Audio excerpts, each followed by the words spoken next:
경기랑 예상팀장 권승철입니다. 특성급 설명해 드리도록 하겠습니다. 특성급은 전일 우승을 차지해 나가면서 검증된 선수들이 금일도 유리한 입장에서 경기를 펼쳐 나갈 가능성이 상당히 높을 것 같습니다. 전반적인 편성은 강자들 중심으로 하는 안정적인 경주 결과 기대해 볼 수 있다는 점 말씀드리고 싶습니다. 광명 특성급 11경주 인천이 유리한 경주인 것 같습니다. 과연 박용범이 욕심을 내서 인천까지 넘어설 수 있느냐가 관건이라는 점 말씀드리고 싶은데, 전반적인 흐름을 보면 박용범의 득점이 높기 때문에 이창만 해도 무난하게 결승 갈 수 있는 상황인 것 같습니다. 그 점 때문에 굳이 악착같이 인천을 넘어서려고 하지는 않을 것 같아요. 2차권에 만족하면서 인천과 박용범의 동반 입상으로 마무리될 가능성이 상당히 높지 않을까 생각해 볼 수가 있겠습니다. 12경주는 정예민이 시속감이 확실하게 살아나고 있는 것 같습니다.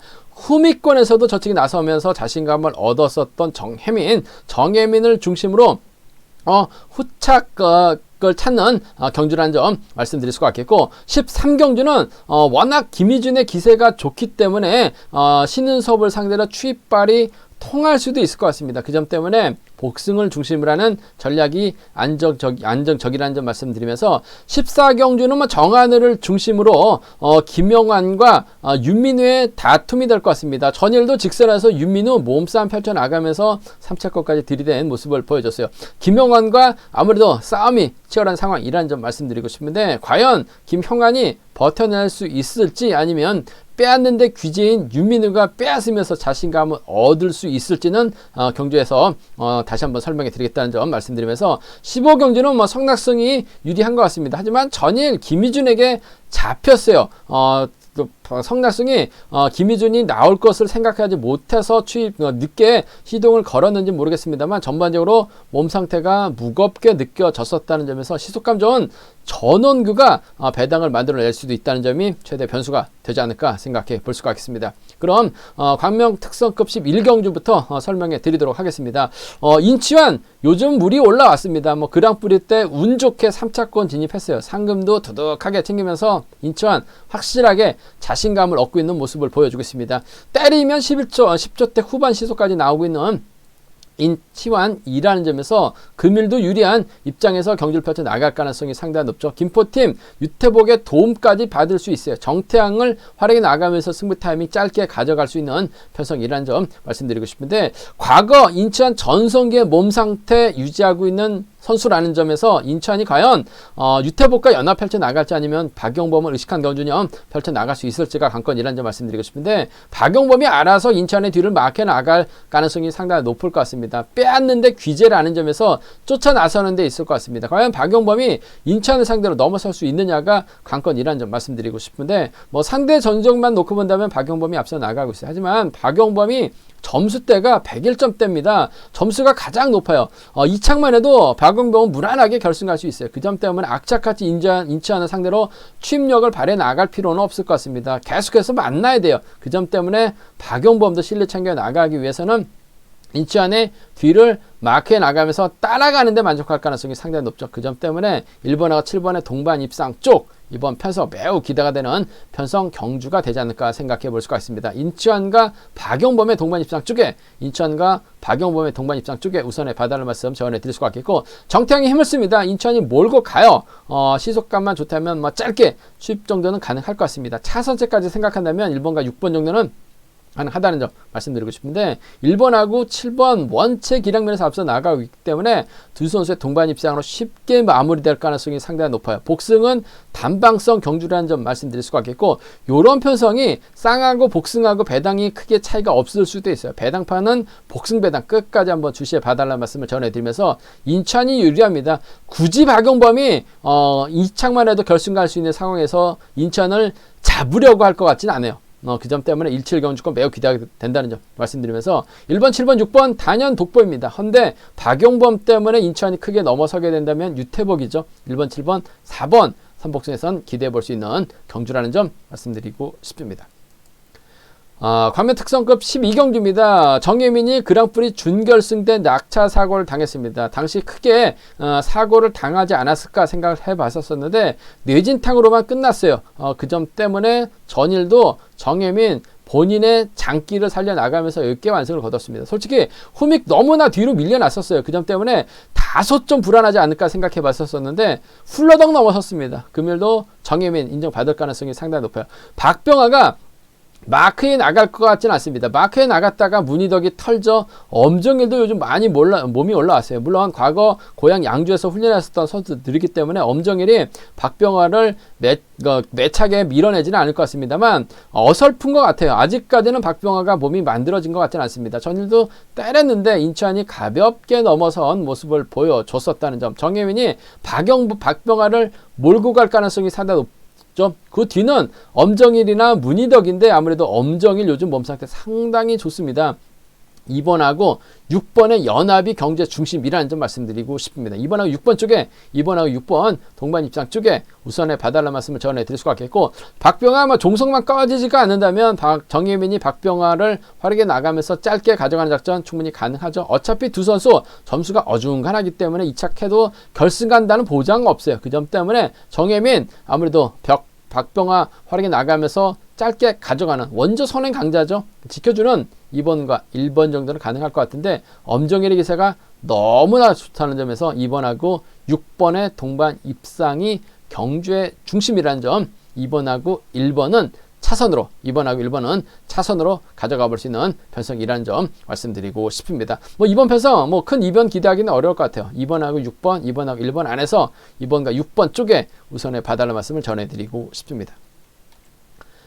광면 특성급 13경기입니다. 신은섭이 분명 유리합니다. 하지만 김희준 전일 보셨죠?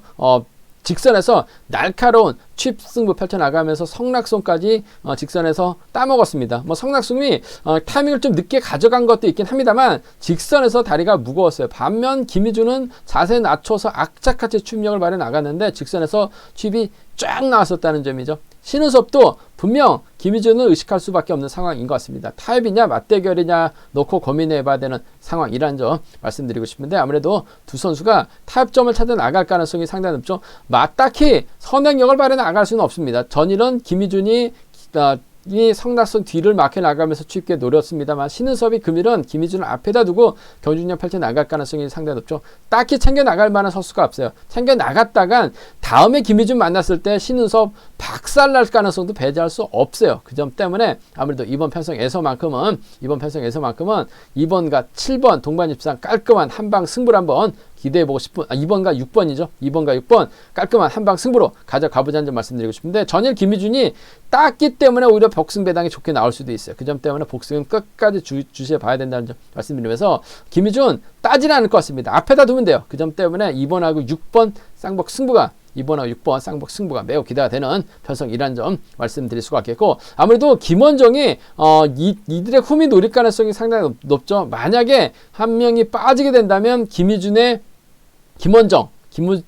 김원정이라든지 신은섭의 김원정 정도는 충분히 공략해 볼 수 있다는 점 말씀드리고 싶은데 원체 기량이 좋은 김희준과 신은섭이라는 점에서 싸우지는 않을 것 같습니다. 파업에 참가했었던 선수들이라면 박터지게 싸울 가능성이 상당히 높아요. 하지만 꾸준하게 경주를 펼쳐 나갔었던 파업하지 않았었던 선수들이라는 점에서 타협점이라는 거 찾을 가능성이 높을 것 같습니다. 2번하고 6번 쌍복 승부 적극적으로 공략해 보자는 점 말씀드리면서 2번, 7번, 6번이 우선이 돼야 될 것 같습니다. 하지만 최중군도 만만치가 않은 것 같아요. 그 점 때문에 2번, 6번, 3번 정도는 최중군 3차권 기대해 볼 수 있는 상황이라는 점 말씀드리고 싶습니다. 광면 특성급 14경주입니다. 정한율이 유리할 것 같습니다. 김민준이나 김주호를 활용해 나가는 작전 펼쳐 나갈 가능성이 상당히 높을 것 같은데 끝까지 지켜준다면 아무래도 정한율의 뒤를 김용환과 유민우가 마크 다툼 펼쳐 나가면서 박터지게 싸울 가능성이 상당히 높죠.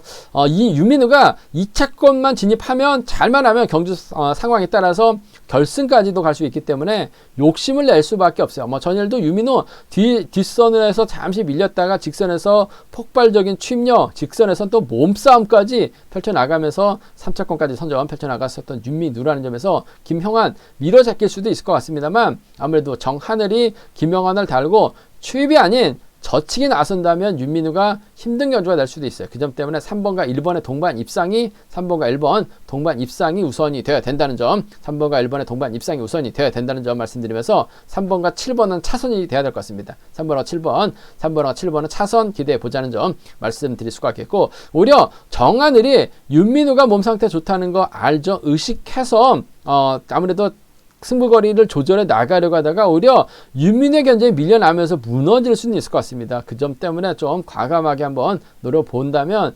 윤민우의 김민주는 가능할 것 같아요. 7번과 4번 정도는 7번하고 4번 정도는 충분히 노려볼 수 있는, 공략해 볼 수 있는 상황이란 점 말씀드리면서, 정하늘 입장에서는 뭐 김민준을 의식할 가능성이 상당히 높죠. 오히려 김주가 때립니다. 윤민우가 몰고 가는데 시속이 괜찮고 정하늘을 윤민우가 정하늘을 견제에 나선다면 7번과 5번 정도는 노려볼 수 있을 것 같아요. 7, 4나 7호는 과감하게 노려볼 수 있을 것 같습니다만, 정하늘 낙차 후임에도 불구하고 몸 상태는 좋은 것 같아요. 뭐 낙차 사고 당시 찰과상 정도였었습니다. 쇄골이 부러지거나 그러지는 않았었던 것 같아요. 그 점 때문에 3번 인정하고 수도권이냐 투지 앞세워 나갈 윤민우냐 놓고 고민해 봐야 되는 상황이란 점, 1번 김형환도 요즘 악착 같은 추임력 발휘 나가고 있기 때문에 윤민우와 싸워줄 가능성이 상당히 높죠. 3번과 1번이 좀 더 낫지 않을까 생각해 볼 수가 있겠습니다.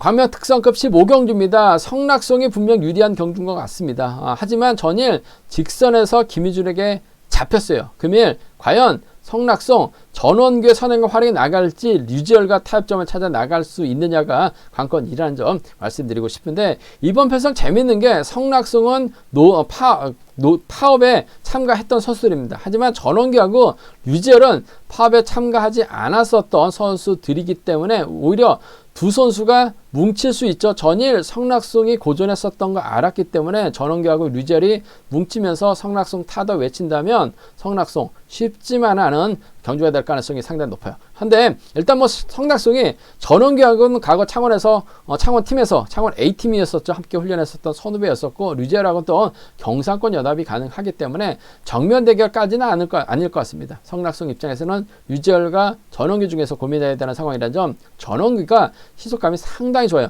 황준하를 활용해 나갈 수 있는 이점까지 갖고 있기 때문에 이번 편성 1번과 2번의 동반 입장이 우선이 돼야 될 것 같습니다. 1번과 2번 쪽에 우선하실 때 1번하고 7번 차선으로 가져가 볼 수 있다는 점, 뭐 순리대로 간다면야 이렇게 마무리가 될 가능성이 상당히 높을 것 같은데 노려봐야죠. 아무래도 성낙송이 파업에 참가했었던 선수, 전일도 다리 상태가 상당히 무거웠어요. 직선에서 성낙송 페달링 하는 거 보면 자세가 많이 흐트러집니다. 그 점 때문에 오히려 전원규가 황준하 몰고 가고 위에 류지열이 막혀 나간다면 성낙송 꼼짝 못하고 당할 수도 있어요. 그 점 때문에 23이나 27은 과감하게 한번 노려볼 수 있는 상황이라는 점 말씀드리면서, 아무래도 성낙송 인정받는다면 1, 2와 17 안에서 아무래도 창원 A팀, 과거 창원 A에서 함께 훈련했었던 두 선수, 성낙송이 전원규가 계속해서 창원 A팀에 남아서 훈련했었더라면 아무래도 창원 쪽 선수들 많은 좀 컨디션이나 경주감이 향상이 됐을 것 같은데 동설로 떠다니다 보니까 아쉬움이 많이 남았어요. 하지만 전원규 과거 함께 훈련했기 때문에 성낙송 앞에서 때려만 준다면 될 것 같습니다. 1, 2와 17 경제 중심이라는 점 말씀드리고 싶습니다. 제가 설명해 드린 것은 여기까지입니다. 아무래도 저의 설명을 들으시고 경륜왕 책을 구입하신 다음에 함께 분석을 해 보시면 좀 더 좋은 결과를 얻으실 수 있을 것으로 생각을 하고 있습니다. 토요 경기는 전반적으로 좀 강자들의 좀 타협점만 찾아 나간다면 무난하게 안정감 있게 마무리가 될 수 있다는 점, 무리한 이변은 자제해 달라는 말씀 전해드릴 수가 있겠는데요. 삼복승에서는 다소 변수가 많다는 점 말씀드리고 싶습니다. 건승하기 바라겠습니다. 감사합니다.